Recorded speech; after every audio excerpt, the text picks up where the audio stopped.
like, comment, and subscribe. Dadah.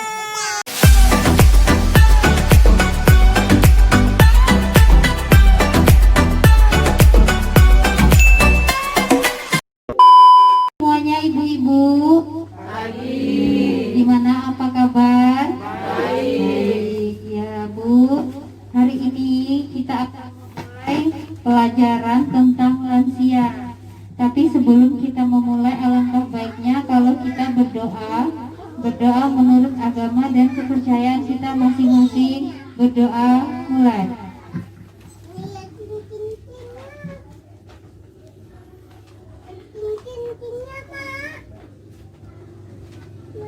Berdoa selesai. Nah, Ibu, bagaimana, masih ingat dengan pelajaran kita yang kemarin? Tentang apa Ibu-ibu?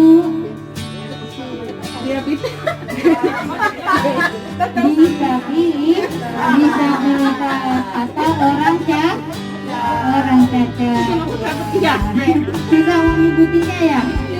Tapi paham ya, tahu ya, orang cacat masih ingat ya? Nah, hari ini kita akan belajar tentang lansia, Bu. Ada yang punya lansia di rumah? Ada ya? Ada. Nah, Ibu, hari ini kita belajar sama-sama. Bukan berarti saya lebih pandai dari Ibu. Enggak. Tapi justru dari sini kita bisa bertukar pengalaman. Betul nggak apa yang dipelajari kita hari ini dialami oleh Ibu di rumah? Begitu ya? Nah, oke. Pertama, mengerti nggak apa sebenarnya lansia itu? Ada yang tahu lansia itu apa?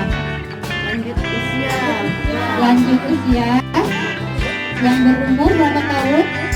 70 ke atas. 70 ke atas. Oke, saya jelaskan ya, Bu. Di sini lanjut usia menurut WHO itu terbagi 4 golongan, Bu. Yang pertama itu ada usia pertengahan dari 45 sampai 59. Kemudian ada lanjut usia dari 60 sampai 74 tahun. Kemudian ada lanjut usia dari 75 sampai 90 tahun, dan lanjut lansia sangat tua itu di atas 90 tahun. Ada yang punya lansia di atas 90 tahun?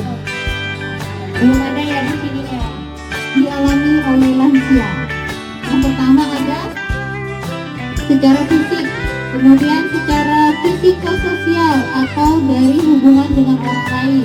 Kemudian ada spiritual atau rohani. Itulah masalah yang terjadi di lansia. Nah, apa masalah yang terjadi secara fisik? Yang pertama pasti perubahan suhu tubuh. Yang pertama kayak contohnya dia mulai keriput, kulitnya kering, ya kan, betul kan?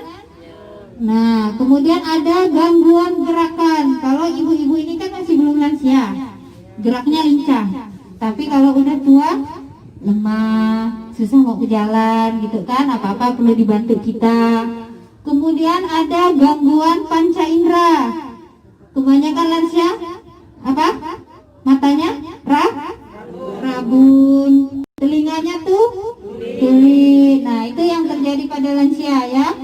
Kemudian kemudian ada permasalahan secara psikososial, hubungan dia dengan orang lain, Bu.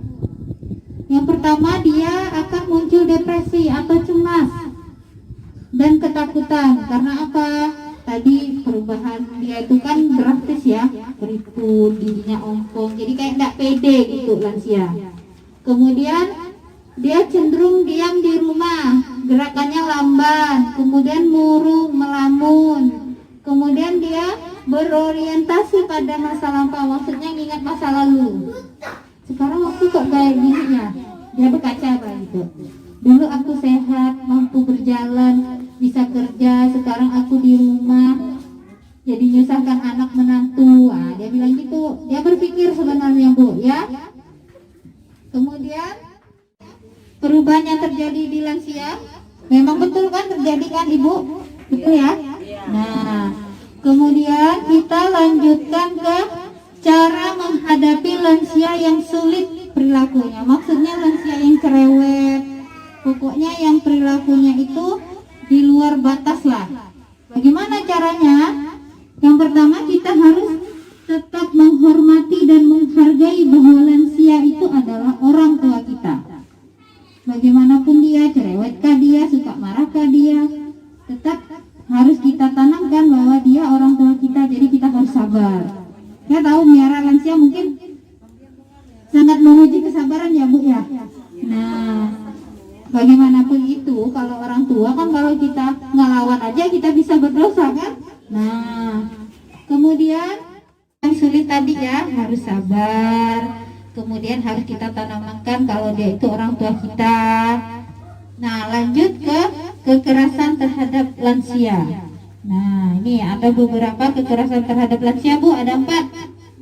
Ada secara fisik, verbal atau kata-kata, ada emosi, dan ada secara finansial. Nah, secara fisik pasti udah tahu semuanya. Kayak apa Bu kekerasan secara fisik? Tahu? Fisik tuh tubuh. Secara fisik tuh seperti kita mendorong, mencubit, memukul. Kadang kan mandi kata kita kan, dia nak mau mandi, kamu nih tetelan. Itu contohnya.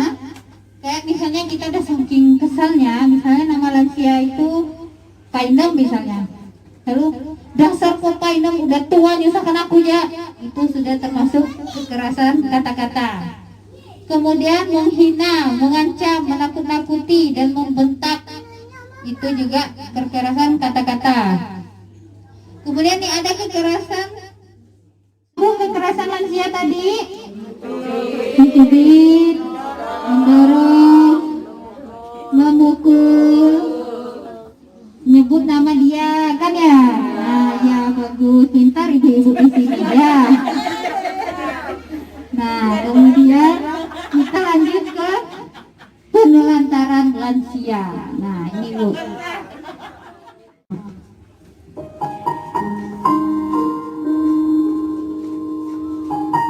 anakku, ketika aku semakin tua, aku harap kamu memahami dan memiliki kesabaran untukku. Suatu ketika aku memecahkan piring atau menumpahkan sup di atas meja karena penglihatanku yang kurang. Aku harap kamu tidak memarahiku. Orang tua itu sensitif, selalu merasa bersalah bila kami berteriak.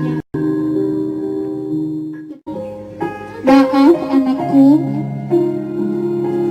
aku semakin tua. Ketika lututku mulai melemah, aku harap kamu memiliki kesabaran untuk membantuku bangun. Seperti bagaimana aku yang selalu membantumu saat kamu masih kecil dulu untuk belajar berjalan.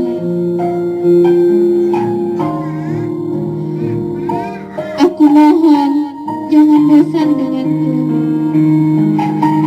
Ketika aku mengulangi apa yang kukatakan, masih ingat nak, ketika kamu masih kecil dan kamu menginginkan sebuah balon, kau mengulangi apa yang kau mau sampai berulang-ulang untuk memilikinya. Nah, maafkan juga bauku tercium seperti orang yang sudah tua. Aku mohon jangan memaksaku untuk mandi. Tubuhku lemah. Orang tua itu rentan, mudah sakit. Dari seorang ayah dan ibu kita, sebenarnya perasaannya seperti itu. Saya harap kita sebagai anak selalu setia dan selalu merawat ibu kita dari akhir hayatnya sampai dia menutup mata.